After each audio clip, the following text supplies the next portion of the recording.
All right, this is item number 14 in the negation. This is the plea bargains one. I wish I would have had a lawyer when I was 4. Maybe they could have negotiated a spanking into just a timeout. Today's legislation has the right idea in mind to help the justice system, but fails to truly help our constituents. Failed today's piece of legislation because first, the U.S. courts are way too dependent on plea bargaining, so cutting them out of our justice system in 2022 would put a halt into court efficiency. The Atlantic in 2017 reports that 97% of federal cases are settled by a plea bargain.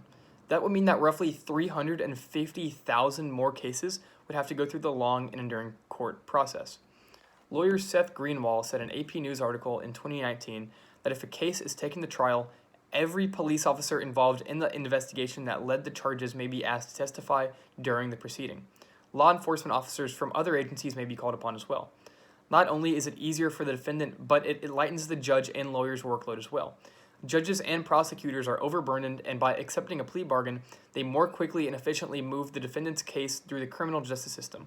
These lighter case loads help expedite the criminal justice system to help it move much more efficiently.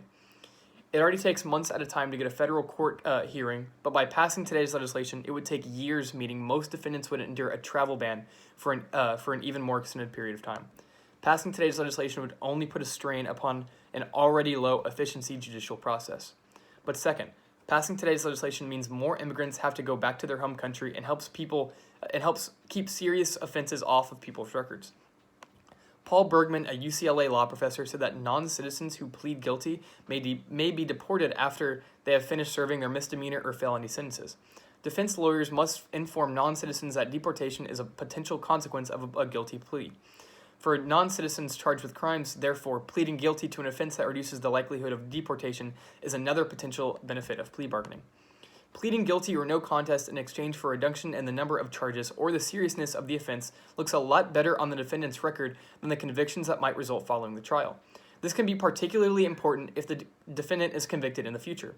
For example, a second DUI conviction may carry mandatory jail time, but if the first DUI offense has been bargained down to reckless driving, for example, there may be no jail time for the second DUI arrest.